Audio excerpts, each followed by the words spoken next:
Seja muito bem-vindo ou bem-vinda. No vídeo de hoje a gente vai corrigir uma questão que eu errei durante o simulado que eu fiz ao vivo aqui no canal.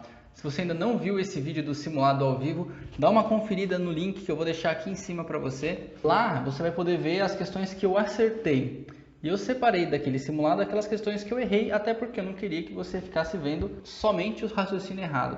E hoje eu vou mostrar aqui para você o meu raciocínio errado e também vou corrigir o raciocínio mostrando qual que seria a forma correta de resolver essa questão, tá? Porque a minha intenção aqui não é mostrar que, nossa, como que eu sou foda, acerto todas as questões, eu também erro. E mesmo as pessoas que tiram notas altíssimas no GMAT erram várias questões, ou pelo menos algumas questões também. O que a gente tem que tentar fazer é sempre acertar mais, é claro, sempre melhorar. E é por isso que a gente vai revisar um dos erros aqui, porque não adianta só fazer um monte de questões se você não para e reflete sobre os seus erros, né? E eu vou fazer isso com os meus erros aqui, tá? Então, se você quiser acompanhar a resolução de outros erros, aproveita e se inscreve no canal, porque aí você vai conseguir ver a correção de todos os erros que eu tive, tá bom? E quem sabe você consegue aproveitar a correção para aprender alguma coisa nova. Então, vou deixar você vendo a questão e a forma como eu resolvi incorretamente a questão, e depois eu vou mostrar para você a teoria por trás da resolução.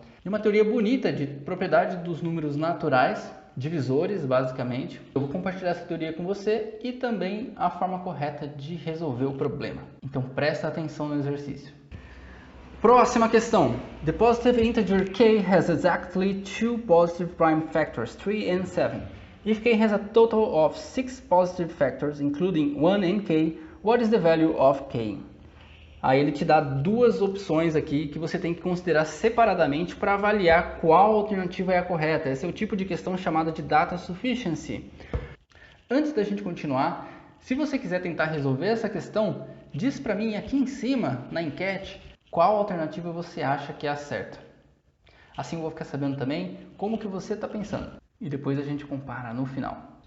Ok, the positive integer k has exactly two positive prime factors, 3 and 7.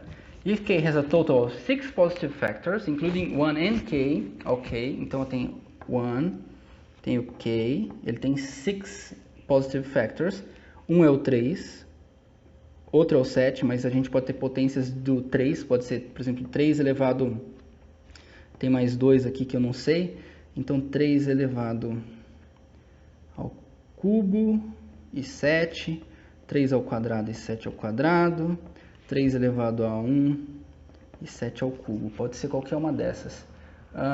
What is the value of k? 3 squared is a factor of k.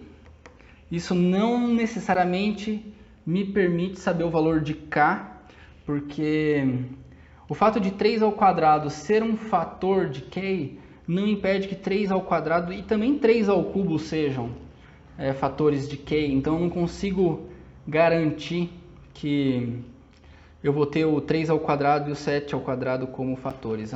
7 ao quadrado não é um fator de k. Se eu sei que 7 ao quadrado não é um fator de k, então o 7 ao cubo com certeza também não é.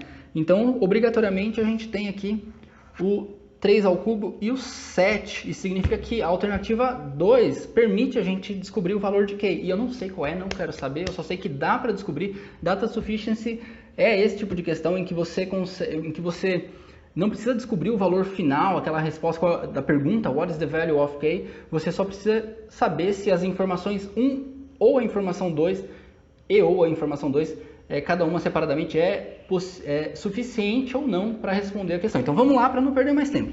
Então eu sei que a 2 é possível, então eu sei que aqui, ó, statement 2 alone is sufficient, but statement 1 alone is not sufficient. Essa aqui é a alternativa e vamos para a próxima. Repara que eu levei aí até agora, acumulado aqui, pouco menos de 2 minutos por questão. Muito bom. Teria sido muito bom se eu não tivesse errado, mas eu não acertei. Então vamos conferir a teoria que permite a gente resolver a questão de forma correta. E essa teoria é uma teoria muito bonita, que eu explico para os meus alunos há muito tempo já, e não me veio à cabeça na hora que eu estava resolvendo a prova. Aquela pressão de querer fazer rápido, acabei deixando de lado um conhecimento que, apesar de simples, bom, enfim, não veio na minha cabeça, né? Então vamos lá.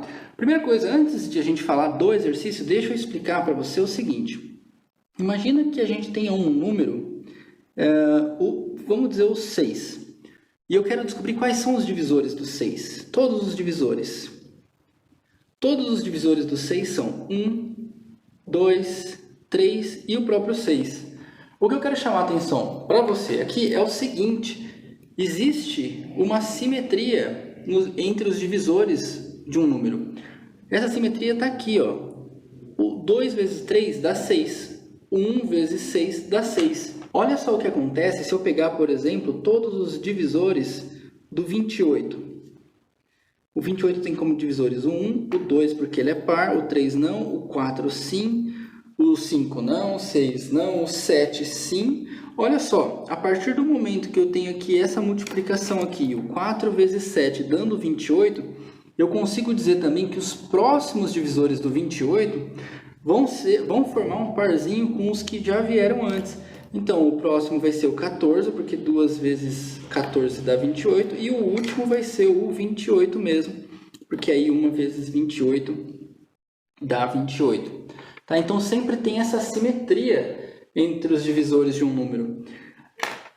Quando que a gente não tem um parzinho? Quando a gente tem um quadrado perfeito. Por exemplo, se eu tivesse aqui os divisores do 36.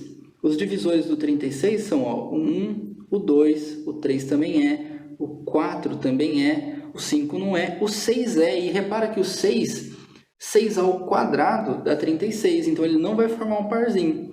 Mas a partir do momento que a gente acha a raiz quadrada do número aqui, nesse caso é a raiz quadrada porque ele tem uma raiz exata, tá?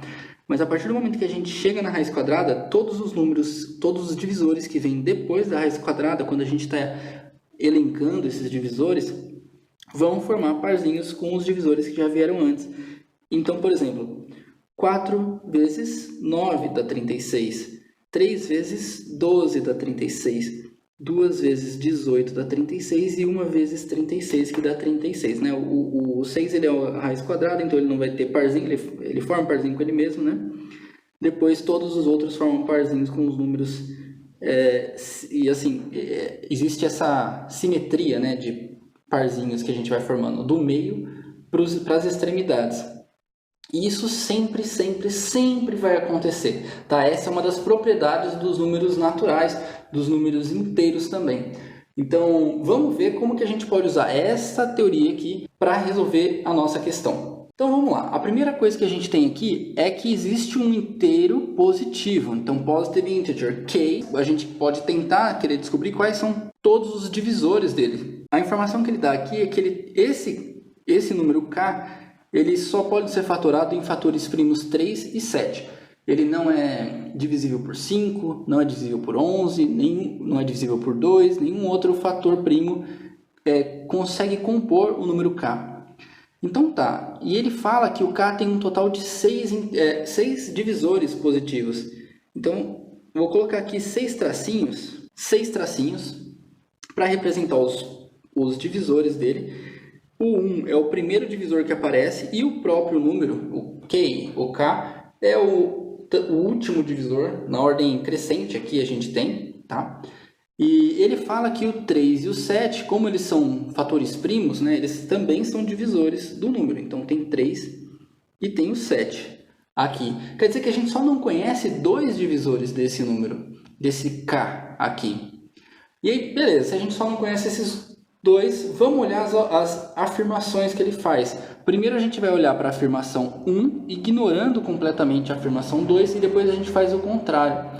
Ignora a afirmação 1 e olha só para a afirmação 2. Então, olhando para a afirmação 1, ele fala que 3 ao quadrado é um fator de k. Ou seja, ele está dizendo que o 3 ao quadrado entra nessa listinha aqui. E olha só que interessante, se o 3 ao quadrado entra nessa listinha, então o k, né, a gente tem aqui 1 vezes k, é o próprio k, é a mesma coisa que 7 vezes 3 ao quadrado. E se é a mesma coisa que o 7 vezes 3 ao quadrado, concorda que eu consigo descobrir o valor de k? Porque, afinal de contas, 1 vezes k tem que ser a mesma coisa que 7 vezes 3 ao quadrado. Aí você vai falar, não, mas espera aí, a gente ainda não sabe esse número aqui. Então, vamos fazer o seguinte, já que a gente sabe que 3 vezes esse outro número desconhecido aqui tem que ser a mesma coisa que 7 vezes 3 ao quadrado, então a gente consegue ver que aqui nessa multiplicação, por exemplo, do 7 com o 3 ao quadrado, a gente tem uma vez o fator 7 e duas vezes o fator 3, porque a gente tem 3 ao quadrado. A gente tem que ter a mesma coisa nessa outra multiplicação aqui. Então o fator 3 tem que aparecer duas vezes, mas como ele só está uma vez aqui, eu vou colocar uma segunda vez ele aqui. E o 7, como ele ainda não apareceu aqui desse lado, eu vou colocar ele aqui nesse último termo também. Ou seja, a gente tem aqui o 1, o 3, o 7, o 9, o 21, certo? Que são os valores dos divisores de K. Com isso, a gente consegue descobrir o valor de K. Se você quiser, depois você vê que o 7 vezes 9 aqui vai dar a mesma coisa que o 3 vezes 21. E a gente vai chegar no valor de K. Mas a gente nem precisa falar desse valor de K, nem precisa descobrir esse valor de K para responder a pergunta. Porque olha só, qual é o valor de K? Essa pergunta pode ser resolvida usando a afirmação 1. Então, se a gente já consegue usar a afirmação 1 para responder a pergunta de forma satisfatória, então a gente pode dizer que a afirmação 1 sozinha, ela é sim suficiente para resolver a questão. Tá? Então, nesse tipo de questão de data sufficiency, a gente vai ter que olhar cada uma dessas afirmações 1 e 2 separadamente, tá? Porque agora, se a gente já sabe que a 1 resolve o problema, então agora a gente só tem duas possibilidades de alternativas como resposta. Ou alternativa A ou alternativa D. Agora a gente vai analisar a segunda afirmação para ver se ela é suficiente também ou não para responder a pergunta. Na segunda afirmação a gente tem aqui que 7 ao quadrado não é um fator de K. Se ele fala que 7 ao quadrado não é um fator de K, vamos ver o que a gente pode concluir. Eu vou colocar aqui também os 6 espacinhos aqui dos divisores possíveis.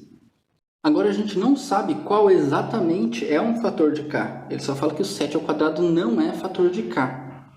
Mas se o 7 ao quadrado não é fator de K, isso significa que nessa posição aqui a gente não pode colocar nenhum número que seja múltiplo de 7, porque afinal de contas, para chegar no valor de K, a gente pode multiplicar todos esses divisores aqui de forma simétrica para chegar no K, certo? 1 vezes K, 3 vezes esse número aqui que a gente não sabe qual é, e 7 vezes esse número aqui que a gente não sabe qual é.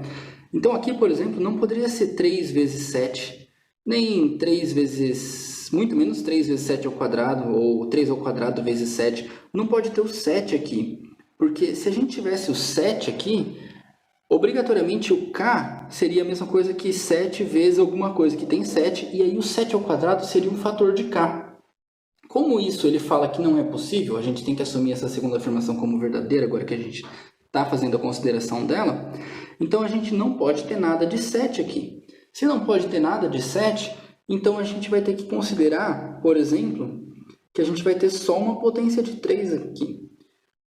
No caso acima, a gente já descobriu que se a gente tiver o 3 ao quadrado, obrigatoriamente a gente descobre o valor de K.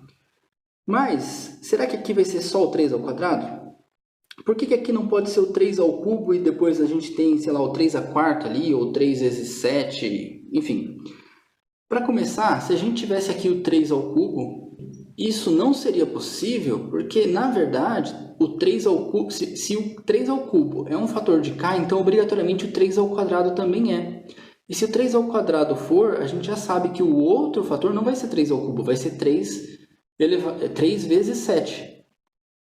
Então, obrigatoriamente, aqui não pode ser nenhum número que tenha o 7, não pode ser 3 ao cubo, não pode ser nada além de 3 e de 7, então só resta ser realmente o 3 ao quadrado, como a gente já viu ali em cima. Então, se ele fala para a gente que, além de todas as informações que já tem aqui em cima no enunciado, se além disso ele fala que o 7 ao quadrado não é um fator de K, então obrigatoriamente a gente chega que este quarto fator de K vai ser o 3 ao quadrado. O próximo vai ser 3 vezes 7 e a gente também consegue descobrir o valor de K. Tá? Então, a segunda afirmação sozinha também já é suficiente para a gente resolver a questão. Isso significa que a alternativa correta não é a A, e sim a D.